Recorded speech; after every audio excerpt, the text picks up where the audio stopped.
अस्सलामुअलैकुम वरहमतुल्लाहि वबरकातुहू। आप देख रहे हो हमारा चैनल मोहम्मद जाफ़र। तो हमारे चैनल को सब्सक्राइब भी कर दें, तो घंटी के बटन को भी दबा दें। आज आपको बताएंगे खांसी का नुस्खा। तो हर किस्म की खांसी, पुरानी से पुरानी खांसी हो, खुश्क खांसी हो या तर खांसी हो, यानी कि हर किस्म की खांसी से आराम आ जाएगा, फौरी आराम आ जाएगा।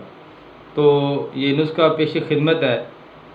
मलट्ठी 50 ग्राम, निशादर 25 ग्राम, काली मिर्च 15 ग्राम, 7 पुदीना 150 ग्राम।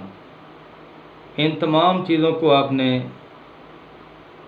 सफ़ूफ तैयार कर लेना है, बारीक करके इनका पाउडर तैयार कर लेना है। सफ़ूफ बन जाएगा।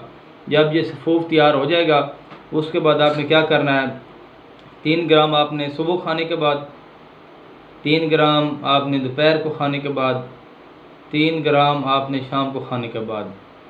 तो इंशाल्लाह आपको चांदी खुराकों से फ़ायदा होगा।